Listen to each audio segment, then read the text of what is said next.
Good morning, everyone. Welcome. Welcome to the Unitarian Universalist Church of Columbia Online, a congregation striving to embody courageous love, radical welcome, and deep connection. We are so grateful to be gathering this morning, remembering that our church is not a building, but a beloved community of all of us together. I'm the Reverend Molly Housh Gordon, minister of this congregation, and I'm so glad to welcome you to our community. Although we miss deeply gathering in person on Sundays, our online services give us the opportunity to connect with many people we might not have otherwise met, and we wish to welcome in particular any members of the Jefferson City UU Fellowship joining us, as well as any of you visiting us from Missouri or beyond. We always want to share a few comments about protocol for our online worship. We are in Zoom and will be in a moment streaming live to Facebook. April, if you could get that started for us. I am having some tech troubles on my end. Thank you very much. For those of you with us on Zoom, we are in webinar mode, so we can't hear or see you. Feel free to eat your breakfast in your PJs. Don't worry if your day is a bit noisy. You will be able to say hello and interact with the service through the chat feature on Zoom and the comments on Facebook. If you're with us on Zoom, make sure you select panelists and attendees so everyone can see your comment, particularly if you wish to share a joy or sorrow later in the service. A few notes about accessibility. We are using Zoom's native auto captioning service, which means you should be seeing automatically generated subtitles at the bottom of your screen. If you click the closed caption or live transcript button, you should have a couple of options. If you don't want to see subtitles or find them distracting, you can use hide subtitles to turn them off. If you prefer them to appear as a live transcript like the chat to the side of your screen, you can choose view full transcript. We know that auto captioning is never entirely accurate and is sometimes a little funny, but we hope that it will be helpful. We will also be providing spoken descriptions of the videos and images we use, and we'd like to invite you to contact us if you have any other accessibility or inclusion needs that we can strive to meet in our online worship. You can email me at minister@uucomo.org. If this is your first time worshiping with us, we'd like to invite you to fill out a digital visitor's card at the link provided in the chat. Let us know a little bit about yourself so we can connect. And as always, I'd like to thank the folks that make our online worship possible. Thank you today to our online usher, Holly Daly, and our worship associate, Isatu Kamara Bush. And as always, we are grateful for our amazing staff, April Rodegaro running slides, religious educator Jamila Batchelder, music director Jeremy Wagner, and collaborative pianist Hans Bridger Harris. With that, I'd like to invite you to take a deep breath, find a comfortable position for your body, and sink into this time of inspiration and this space of renewal with the help of our musician. Hans will share a live piece with us now.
Thank you, Hans.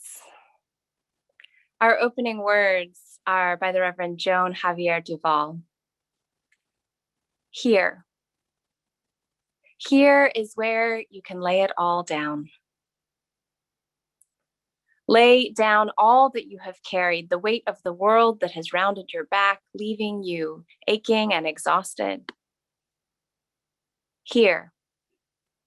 Here is where healing begins, where burdens are set down, and alongside one another's, their magnitude does not seem as great. Here. Here is where the door is thrown open and the light can lift away the shadows, and what was hidden can now be seen or encountered. Here. Here is where you can rest, where nothing is expected, but that you bring all of who you are into the presence of the holy and of this loving community. Let us worship together. Our gathering hymn this morning is There Is a Love, with words by Rebecca Parker and music by Elizabeth Norton. This audio is a recording of UU musicians singing the hymn together at a gathering in 2014. And the still image on the screen is a photograph of a rainbow-colored mural depicting cupped hands reaching out. The lyrics will be on the screen and in the chat, and we invite you to sing along from home. This song is around, so choose the part that calls to you.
We now light our chalice, symbol of our faith in the community that holds us, and the bright flame of the human spirit that unites us. As we share an image of our church chalice on the screen, you may wish to light a candle at home or look in the chat for a digital chalice. And as I light our chalice, will you please join me in lifting your voices in homes across our city, country, and world to share our weekly words of affirmation, shown on the slide and shared in the chat.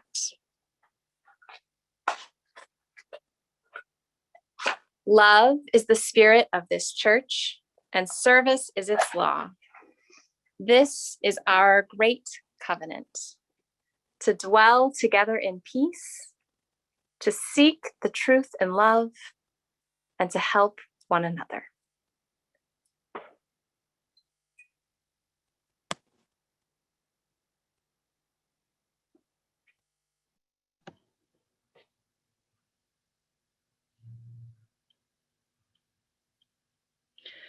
Good morning.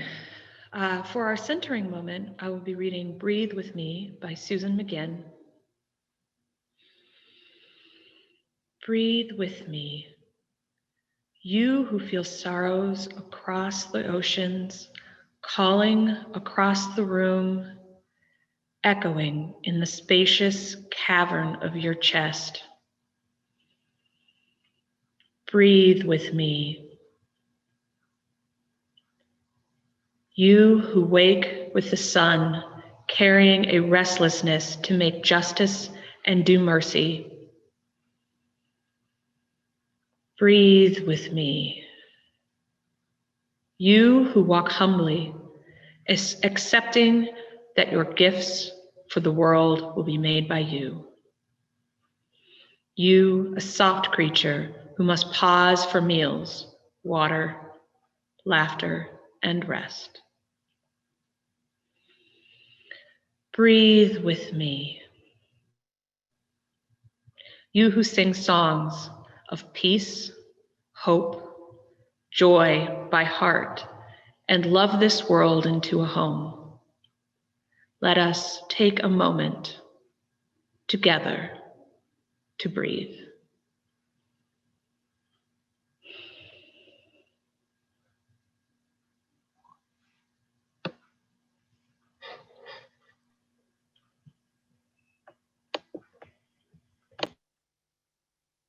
And so centered, let us now take a moment to hold one another in heart. As we share an image of lit candles and our joys and sorrows stones on the screen, I'd like to invite you to bring your loving attention and compassionate presence to our community as we share the joys and sorrows and prayers of our people.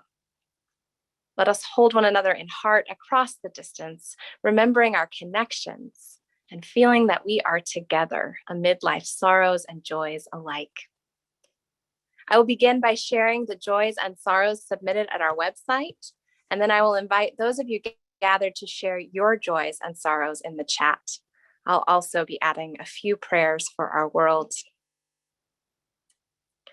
Let us join our hearts with Elaine Martin, who shares thanks for the love and support of friends and family, and for the unfolding spring. Let us join our hearts in blessing and celebration for our trans and non-binary members, friends, neighbors, and kin. As the annual Trans Day of Visibility approaches this week, we pause to give particular thanks for your precious lives and to commit ourselves to thriving for people of every and of no gender. Let us join our hearts in wishing a happy Passover to our Jewish members, friends, neighbors, and kin. May your matzah balls be fluffy and your bitter herbs bracing as you gather with loved ones around virtual and physical Seder tables in the ways available in these pandemic days. We join with you in a commitment to an ever-widening liberation in our time and in the generations to come. We join our hearts in grief and lament at the multiple mass shootings in our country over the last week and over the last 2 weeks. We mourn that a re-emergence into collective life could be signaled by a return to mass violence. And we commit ourselves beyond our thoughts and fervent prayers to act for policy change and the transformation of systems that allow and encourage such terrible violence. And we join our hearts with our Christian members, friends, neighbors, and kin who celebrate Palm Sunday this morning and enter deeply into the Holy Week narrative this week of hope, despair, faith, doubt, betrayal, love, grief, mystery, and miracle. May you have a profoundly meaningful observance. And we now join in sharing the joys and sorrows in the chat of our congregation.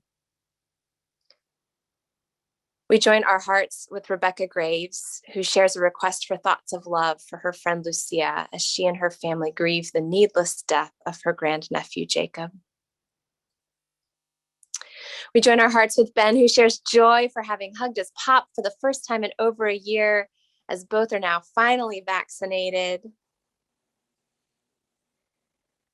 We join our hearts with Laura in sorrow for her uncle Russell passing away this week, the first time either of her parents has lost a biological sibling. We join our hearts with Ernest, who shares joy for the people in their life that provide them the encouragement, support, and advice they need to make positive changes.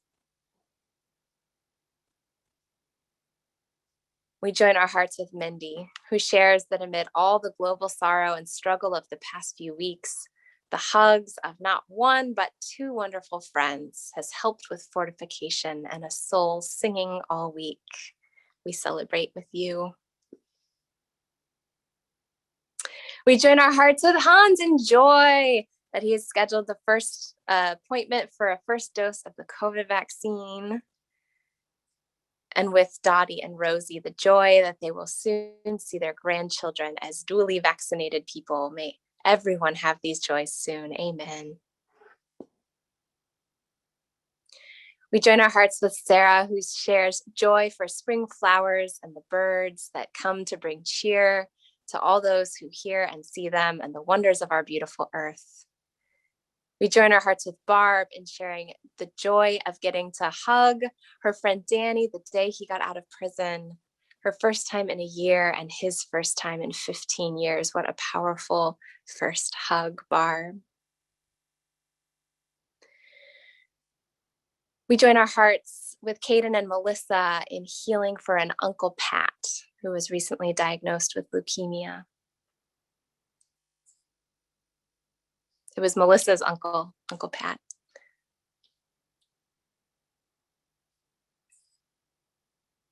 We join our hearts with Wynn Caldwell.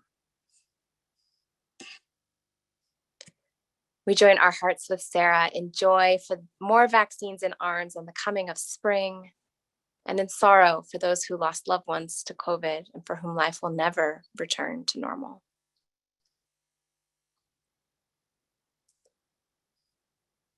These things and so many more joys, sorrows, and prayers of our community we hold tenderly in the love that connects us and upholds us. I continue in prayer with the words of the Reverend Victoria Weinstein.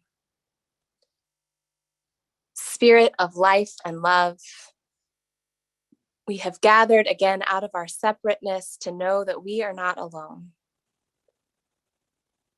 In our fears, we are not alone.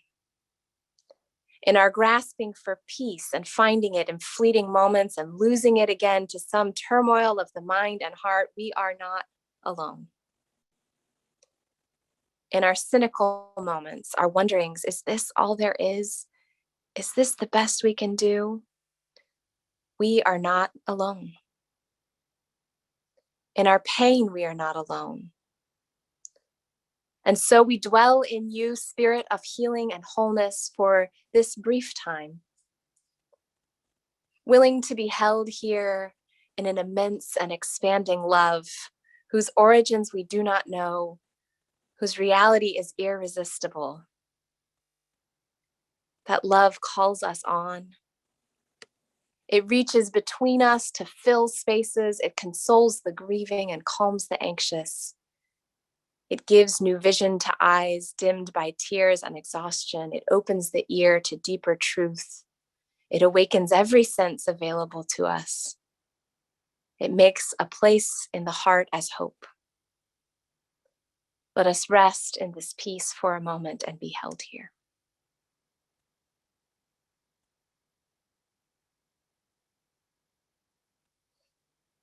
Amen.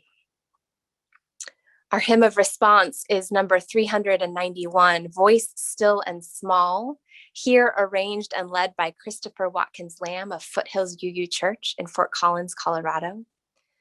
The video features the song lyrics layered on top of peaceful video clips, such as waving wheat, a butterfly on a flower, falling rain, a woman watching the sunrise, growing things, a small child.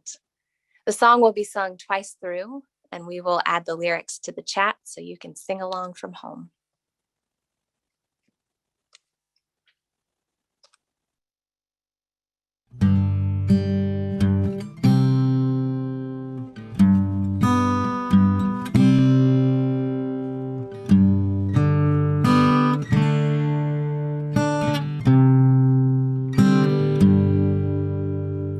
Voice still and small, deep inside all, I hear you call, singing in dark and rain, sorrow and pain, still you remain, singing, calming my fears, quenching my tears, through all the years, singing.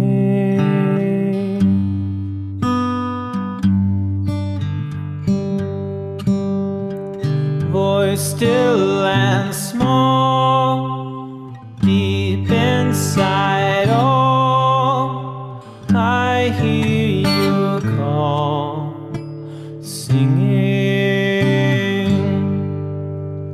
in dark and rain, sorrow and pain, still you remain, singing, calming my fears, quenching my tears, through all the years, singing.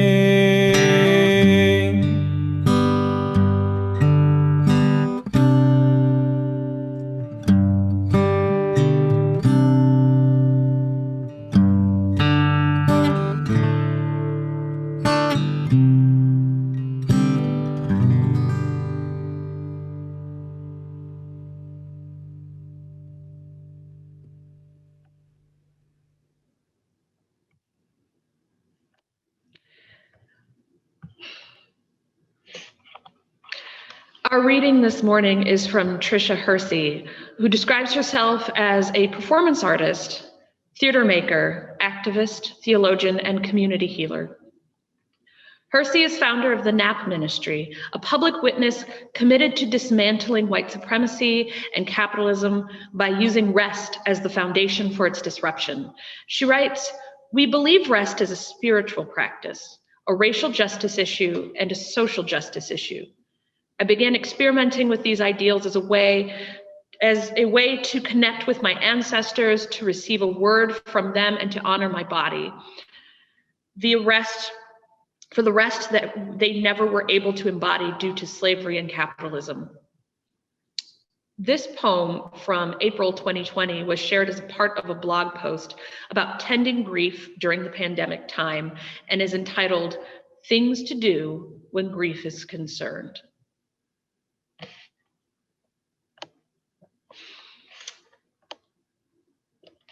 Things to Do When Grief is Concerned by Tricia Hersey.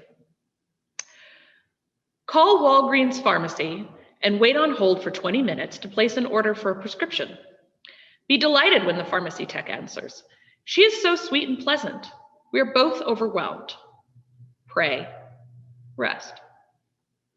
Smile when you hear the US mail truck drive near your house. Rest. Send nudes. Respond to every text you receive with a heart emoji, even the one from Pizza Hut. Rest.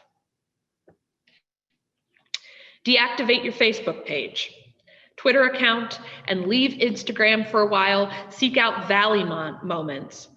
Things are grounded there. Rest. Build an altar with the bathtub as the base. Pour warm water, Epsom salt, eucalyptus, and lavender oil. Baptize yourself daily. Mourn in the water. Uplift your privilege in having clean water and oils. Rest. Reminisce about the time when you were a child at church and you counted your mother hug 40 people between Sunday school and the dismissal of the 1 a.m. service. Long for hugs. Rest.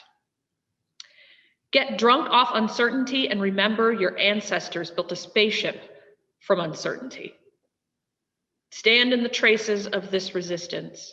Embrace the power there. Rest. Cry for no particular reason. Realize mid-cry, there are so many particular reasons. Rest. Write 15 handwritten letters. Mail them by getting dressed up after a week in sweatpants. Walk to the mailbox at the end of the driveway. Walk slow. Pose. Look up at the sky. Rest. Stare out every window at trees. Examine the sky. Give thanks for deep daydreaming. Rest. Embrace the feeling of being out of control for 15 minutes. Feel your body free fall into a cloud of care. Diagram this moment. Archive it for the future. Rest. Focus on things with intense study. The way my hands move while washing the dishes, the smell of cocoa butter, how my cat's stomach moves up and down while he naps for 10 hours a day. Become a vessel for stillness, a miracle walking. Nap. Rest. Your faithful nap bishop.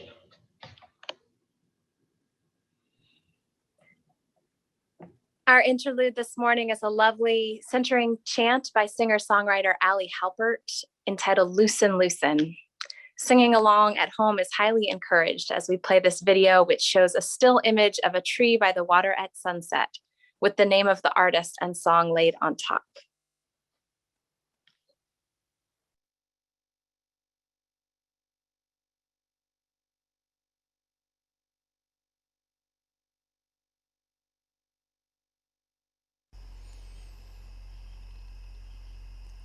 Loosen, loosen, baby, you don't have to carry the weight of the world in your muscles and bones. Let go, let go, let go.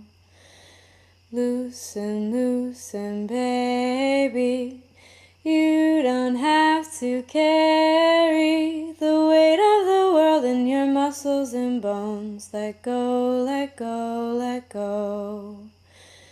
Holy breath and holy name, will you ease this pain? Holy breath and holy name, will you ease this pain? Loosen, loosen, baby, and you don't have to carry the weight of the world in your muscles and bones. Let go, let go. Loosen, loosen, baby, and you don't have to carry the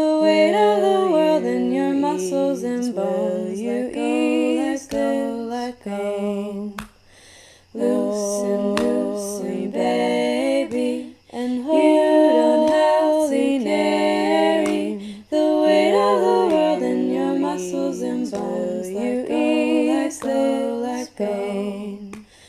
Loosen, baby, and you don't have to carry the weight of the world in your muscles and bones. You ease like pain. Loosen, baby, and you don't have to carry the weight of the world in your muscles and bones. You ease like pain. The weight of the world in your muscles and bones. You ease like pain. The weight of the world in your muscles and bones. You ease like pain. The weight of the world in your muscles and bones. Let go, let go, let go.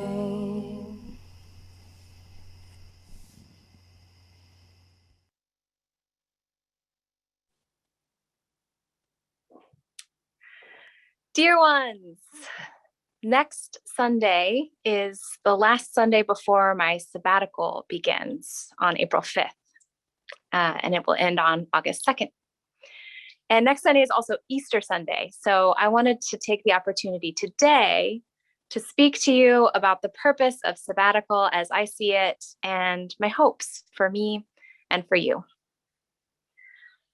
I imagine that maybe everyone in the whole world could use a sabbatical right now. And so I feel intensely the luck and privilege of having this time, which should not be a privilege because rest should be something that there is spaciousness for every person. But I am beyond grateful for this opportunity to take an extended Sabbath time for rest, creativity, and renewal. Scholar of the Hebrew Bible, Walter Brueggemann writes, Sabbath is not simply the pause that refreshes. It is the pause that transforms. By stepping back from the workaday world for an hour, for a day, or for a season, we find spaciousness that can allow for transformation. Perhaps even the seeds of a transformation that can radically shift our world toward a collective thriving that celebrates the rest, the humanity, and the enoughness of each of its people. Brueggemann writes of the practice of a weekly Sabbath as a deeply transformative and countercultural act, one that our culture does not at all prioritize or practice in full. During my sabbatical time, over the next 4 months, my plans are to write poetry, read abundantly, spend deeper time and fuller attention with my family, who will have weekends of me paying attention to just them, and to find rest from the demanding pace of our lives. My dream is that by slowing way, way down, I will open a space for a small transformation to work its way through me, a further opening of heart and deepening of spirit that I hope to bring back to our life together in August with great joy. My dream is that a spaciousness opens for you also, as well as a new inspiration from the exciting sabbatical minister of the Reverend Dr. C.W. Dawson. I can't wait to see what unfolds for you and he together in my absence. Though I believe this time will be rich for you and me alike, I want you to know that I will miss you very much. I am casting my heart toward a reunion in the fall that I pray will be not just in spirit, but in body too, as I dearly hope we find ourselves regathering from this pandemic time in September when I return for a big ingathering. That's my hope. I'm setting it out into the universe. I do hope to see some of your masked faces next week on Easter Sunday on the afternoon on the church grounds, where we'll have a drop-in from 3 to 4 for an Easter hat parade, a little Easter treat hunt, and a very fond farewell for now from me. The word sabbatical comes from the word Sabbath. And yet we know the term sabbatical best, probably, especially in this university town community, from its academic use. For academics, a sabbatical is a time to focus on research. Released from workaday teaching or administrative duties, an academic on sabbatical has the creative and mental freedom, the spaciousness to make new strides, fresh thoughts, and connections in their academic work, and perhaps just to write or do research. And indeed, I am hoping for a sabbatical full of creative spaciousness, to make new theological connections, to have fresh ideas about congregational life, to reflect deeply on the questions that we ponder together.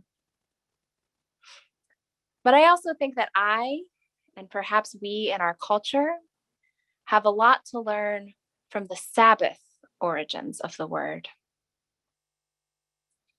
After a lifetime of enculturation into the puritanical work ethic, the more and faster values of white supremacy culture, and the self-commodification of extractive capitalism, I find that I am feeling the need to spend a not insignificant amount of sabbatical time just figuring out that Sabbath thing. How does one rest, really? The question feels essential for my personal well-being, but it also feels essential to our collective thriving. Walter Brueggemann, who I mentioned just now, has also written that Sabbath is resistance, a visible insistence that our lives are not defined by the production and consumption of commodity goods. The practice of Sabbath was, after all, key to the religious resilience of the ancient Israelites, whose liberation from enslavement in Egypt is celebrated this week during the Passover holiday.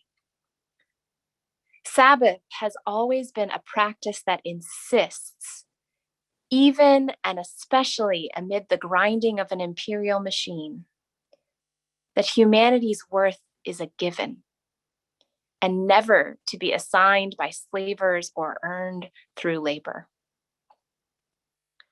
Sabbath tells us that rest is for everyone, and that rest is good for its own sake, not because resting makes us more effective cogs in the economy. How many of us have bought that idea somewhere deep inside? Or not to speak for anyone else, but to say, I know I have. This idea that it is okay to rest because rest will make us more productive. But that's not what rest is for, and that is the voice of the oppressor. We need to shed it. Rest is good because rest is good and life is good and holy. Tricia Hersey's NAP ministry, from which we heard a sample for our reading, is a public ministry of what she calls deprogramming from the grind culture of our economy and wider society. Hersey points out constantly that her message is not intended to be just self-help or superficial slogan, that her message is liberation organizing. Especially from her location as a descendant of sharecroppers and enslaved peoples, she points out her rest is a profound resistance to a system that has systematically stolen the rest of her ancestors, and resistance to a culture of overwork and extraction that implicates and infects all of us, and from which we all need transformation. She tweets and Instagrams essential tidbits like, "You don't have to earn rest. You are worthy of it." And the word lazy is a tool of the oppressor. We will resist by resting.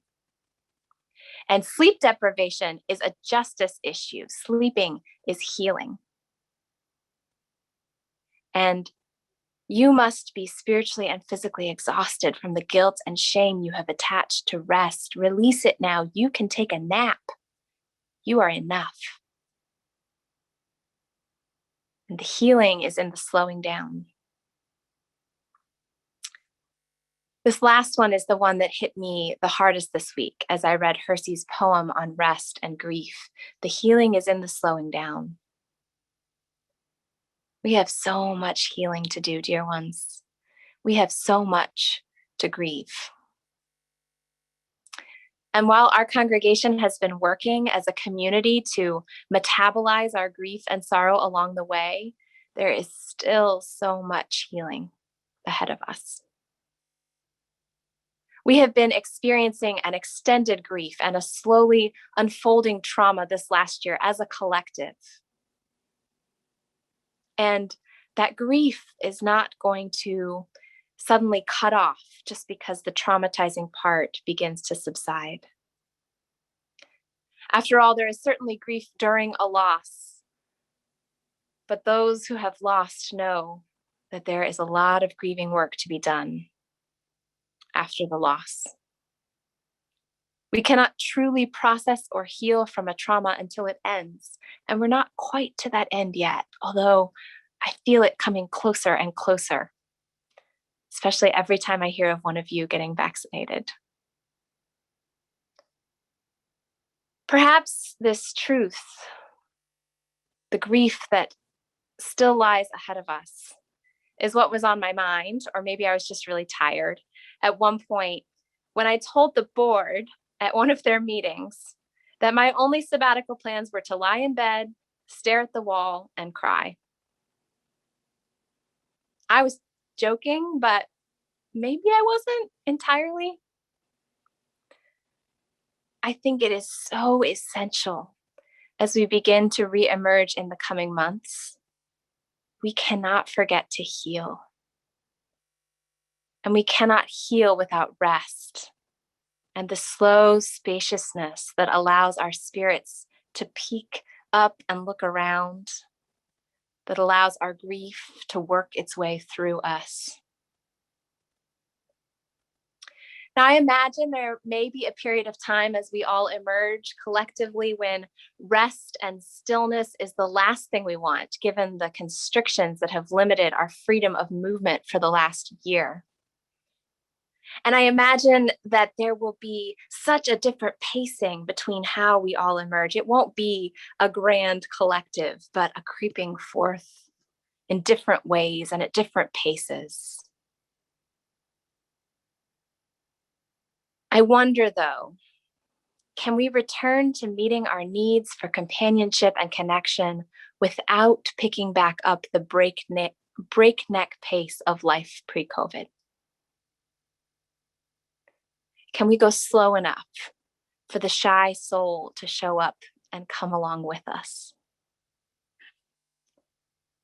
I've been thinking a lot during this time about the history we can turn to for reference, noting how our ancestors went straight from the 1918 influenza pandemic to a roaring 20s, and then a Great Depression. And I know that these are complex economic and cultural periods in history, but aren't those juicy and emotionally descriptive phrases? Pandemic, roaring 20s, Great Depression.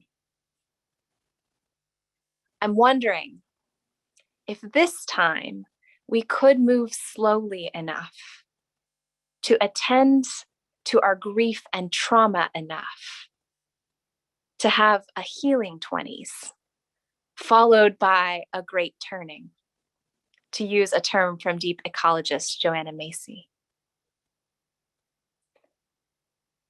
This week, I gathered on Zoom with UU ministers from across the country to think together about what reemergence will look like for our congregations, which we all seem to be expecting and hoping will happen this fall. And the conversation centered a lot around technology and multi-platform worship, and even some on grand conversations about innovation and how we can change it all up. But the question that stuck with me the most on our little Zoom whiteboard was this: how can we help the culture maintain this slowness? How can the church help the wider culture maintain this slowness, this spaciousness, this small meaningfulness that we have fought to find in the constrictions of this time? How can our congregation be a community for respite and healing and the kind of spaciousness that allows for inexorable transformation, all in the service of that great turning toward liberation? And this is not just a question for the individual souls among us. Going slowly is going to be so important to the healing we need to do collectively as well. In part because of the ways the life and death decisions and behaviors of the pandemic were politicized by cynical leaders grasping for power, we are emerging into a public space that I fear may be more polarized than ever, more oriented toward extremity in dialogue. You may rightly feel really angry toward those who refuse to change their behavior for the collective good, or who believe the virus was a hoax even as your loved ones perished around them. And this anger may be very visceral because it is tied to your body's experience over more than a year of extreme danger and existential threat, and perhaps deep loss and grief. And this totally natural and visceral anger could, if not given the space to transform, begin to feel a lot like hatred, which would be understandable amid the pressure we've all been under, but which is not the calling of our faith. Our Unitarian Universalist faith that calls us to remember our entanglement with each and all, and to create the spaciousness that can bring transformation. I was privileged to learn from liberation activist and white body worker Susan Raffo in a recent anti-racism learning space.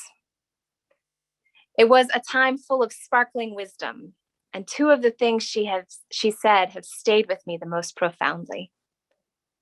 The first is that there is deep connection and profound betrayal between us. Both are true. Both are true in a way that can pull us apart if we don't lean into them, apart from each other and apart from our wholeness within. But she also assures us, with a loving gentleness that modeled its truth, that we can move slowly enough to not miss each other. We can move slowly enough to not leave anyone behind. I believe that as we re-emerge and re-enter the public square in the coming months, we are going to need now more than ever the spaciousness to hold painful paradox and deep tension and competing truths that pull us in opposite directions. To hold our humanity and live our universalism in these times, we are going to need to be a people of rigorous nuance. And nuance takes time. It takes slow stretching. It takes a spaciousness that exhaustion and burnout do not allow. And so it is essential that we rest, that we heal, that we go slowly. At its heart, my sabbatical goal, my sabbatical question is, how can we help the culture maintain this slowness? How can I go slowly enough to make space for the shy soul to show up? How can I go slowly enough to notice, to feel, to enlarge the spaciousness within and around me? How can I go slowly enough to dream and create, to notice and enjoy and understand? How can we go slowly enough to deepen into nuance and hold paradox? How can we go slowly enough to heal? How can we go slowly enough to not leave anyone behind? Dear ones, I wish you a spring and summer of slow re-emergence, of joy and play and beautiful purposelessness, of staring at the wall when you need to.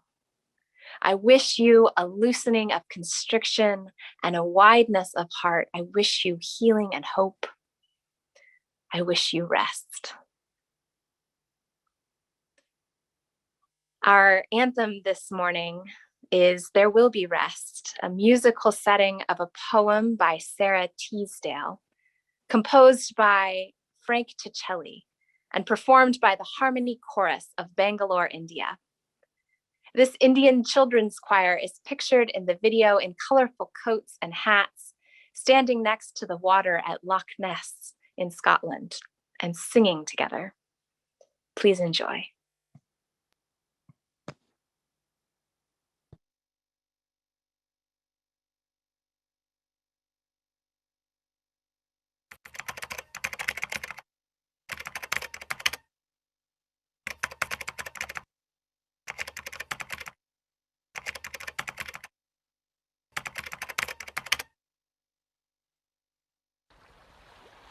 There will be rest. There will be rest. And sure stars shining. There will be rest. There will be rest. And sure stars shining over the rooftops crowned with snow. A rain of rest. Sorry, forgetting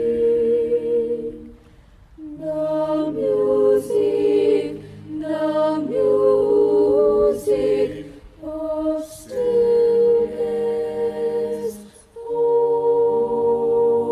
holy and low. There will be rest, and sure stars shining over the rooftops crowned with snow. A rain of rest. Sorry, forgetting the music of stillness, the music of stillness, holy and low. A rain of rest, the music, forgetting the music of stillness, holy and low.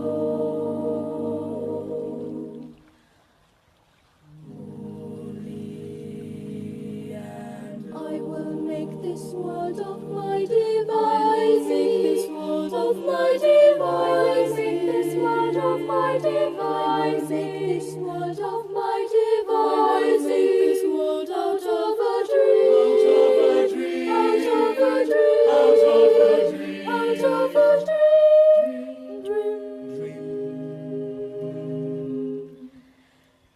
In my lonely mind,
Now is the time in our service when we join in the spiritual practice of generosity, guiding our hearts away from the fear and scarcity all around us, and remembering that it is by sharing and supporting one another that we feel most human.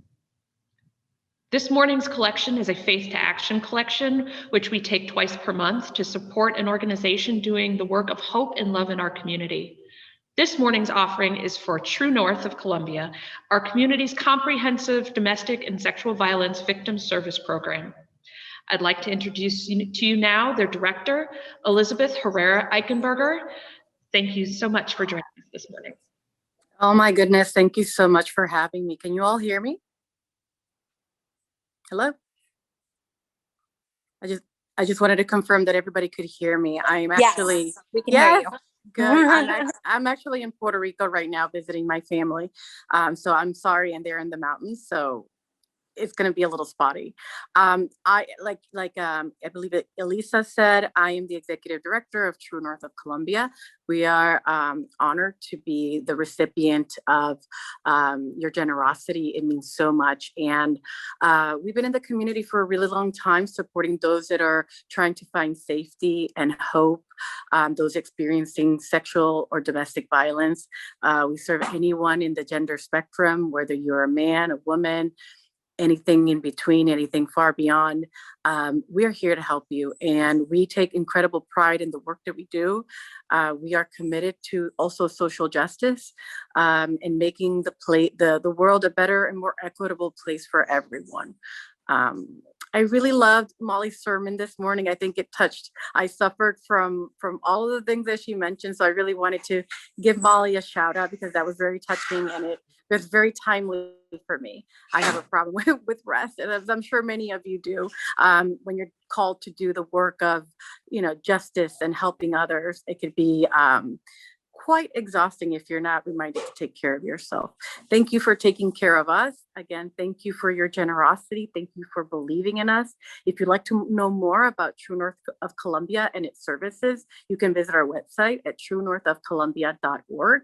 We also have a Facebook page, True North of Columbia, and then Twitter and Instagram. I want to make a plug because we are in the middle of a fundraiser called the True North Star. So if you or anyone you know is able to sing, we are holding a singing competition in lieu of not having Little Black Dress this year. So if you're interested in participating, singing a song, there is no age limit. There is no cost to participate. It is strictly a fundraiser. All proceeds will go to True North. Please give me a call, send me an email, eherrera@truenorthofcolumbia.org. Or you can just give me a call at 573-875-0503, extension 2102. Thank you so much, everyone. May you all stay blessed. Thank you so much for joining us, and especially from the mountains with spotty connection. And thank you for your essential work. We will now take our collection. The donation link will be in the chat and also on the slide, and we invite you all to give as generously as you are able as we hear some more beautiful music from Hans. Thank you for being with us today.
Thank you, Hans. Our closing words are from the Reverend Wayne Arneson. Take courage, friends. The way is often hard, the path is never clear, and the stakes are very high. Take courage. For deep down, there is another truth. You are not alone. Even now, especially now, you are not alone. We are with you across the distance. Go in blessing, dear ones, and be a blessing to a world that needs your care, that needs our care. Let us sing our benediction.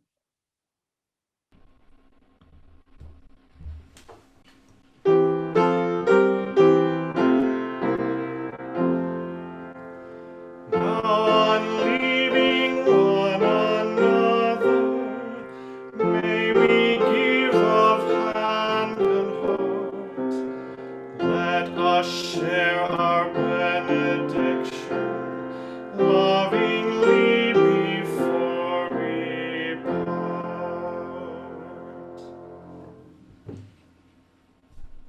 Yay. UU Churchers, I will see you next week for Easter, and then I will see you in August. I love you. I will miss you. And right now, I hope to see you for coffee hour. The link is going to be coming up in the chat. The meeting ID and passcode are on the slide. Our coffee hour involves a collective gathering to say hello, and then a good chunk of time in breakout rooms to see one another and chat and catch up in small groups before we part to this beautiful spring Sunday afternoon. So we do hope to see you for coffee hour, and we'll also see you next week. Take care.